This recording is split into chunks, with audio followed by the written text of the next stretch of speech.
lifestyle that's gaining popularity amongst fitness enthusiasts, and we take a look at the pros and cons of intermittent fasting.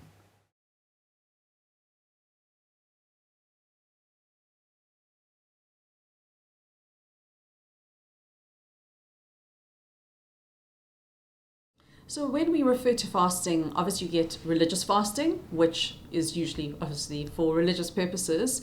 But when we're looking at from a health or a weight loss point of view, we're usually referring to intermittent fasting, which would imply that it's a period of time where you are not eating, whether it's for a few hours. Some people do maybe once a day that they eat, and then obviously then they would eat during those allocated hours that they're allowed to have.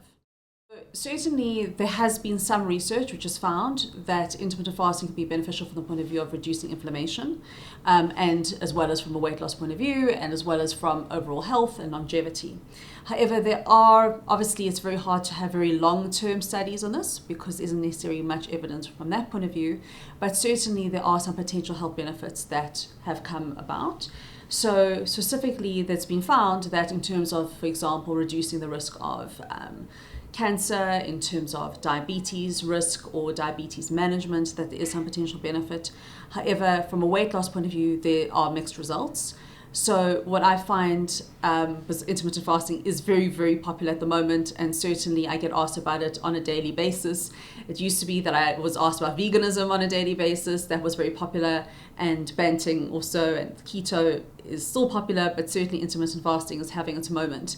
So I think it's sort of almost become, due to the whole sort of keto and banting sort of fad / phase / lifestyle for those people who follow it in that way, it's sort of an offshoot of that.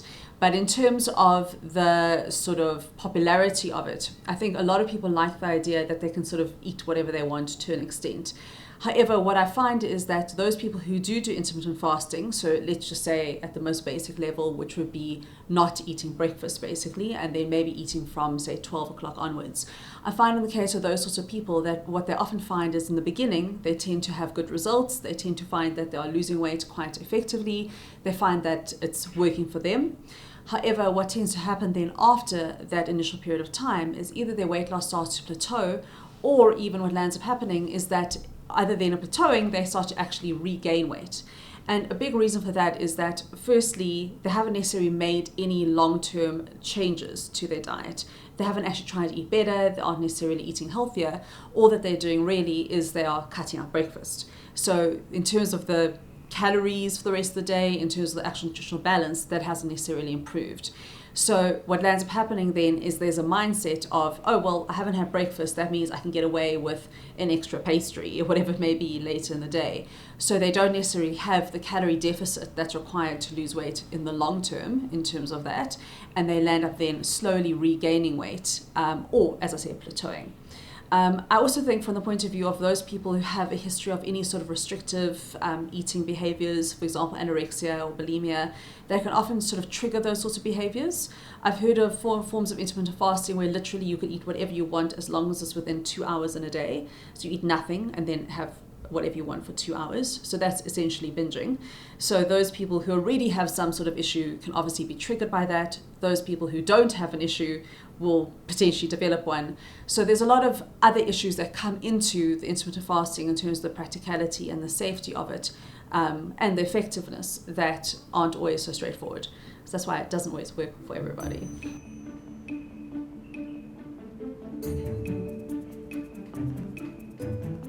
So I find that it is sustainable or more effective for those people who are not breakfast people. So if you're the kind of person who breakfast is not a priority for you, then that's fine and it can work for you, rather than forcing yourself to eat breakfast if you're not into that. However, if you're one of those people that you can't get through the day without breakfast, I know I'm one of those people, then it would not work for you. Having said that, obviously you don't know until you try. So I always say, well, if you want to give it a try, you can try it, see if it works for you. I find that those people who are very prone to inflammation, it would be something that I would recommend.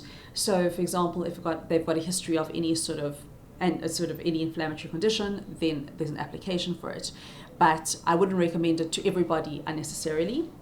And also there's ways to do intermittent fasting without having to do intermittent fasting. Instead of having to do, say, a 16-hour fast with an 8-hour sort of eating window, you can also do a sort of different option or an alternative where essentially you are doing sort of like, you're keeping your meals within a 10 to 12 hour period. So if you, for example, eat breakfast at 7 and you're finishing eating dinner by 7, then that's at least 12 hours where you're not eating. So that also forms a kind of version of intermittent fasting because you're still creating a break of not eating. And also you can do another form of a modified fasting where, say, a couple of nights a week, you only have vegetables for dinner. So you also are once again creating a period of time where you're not having, say, the protein and the carbs to the extent to which it would sort of affect the fasting period. So yeah, how it works is that it sort of helps to sort of activate certain genes that play a role in terms of potentially weight and in terms of longevity. However, it's not the only way you can do it. As I said, there are other ways to go around it, but it can be effective for the right person. This is worth trying. It won't do any harm if it doesn't work for you. So it's something that one could try. Having said that, it would never be my first choice. Unless someone was really adamant, it would not be my first choice. So for that sort of application, it works. And also for someone who, say, is concerned about sort of longevity or health risk, maybe they've got a family history, say, for example, of diabetes, whatever it may be, and they want to sort of lower their risk. That's something also that could be considered. However, even that doesn't need to be something that's an everyday thing.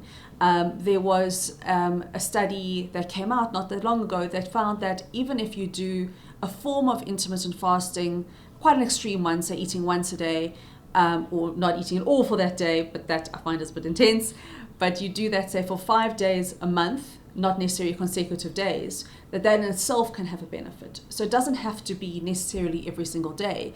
It can be an occasional thing where a couple of days a month you do that.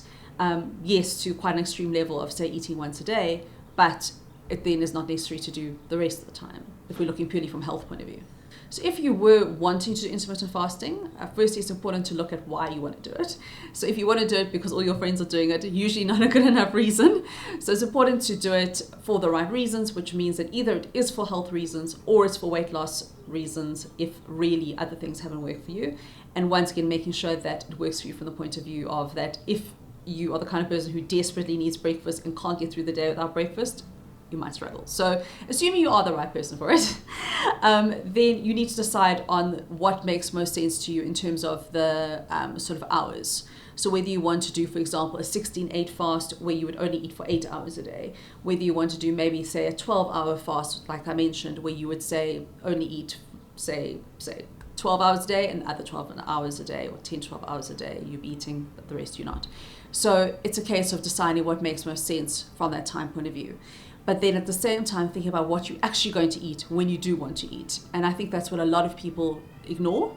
So they think, oh, well, that's fine. I'm not eating for the rest of the time, so I might as well just sort of do whatever.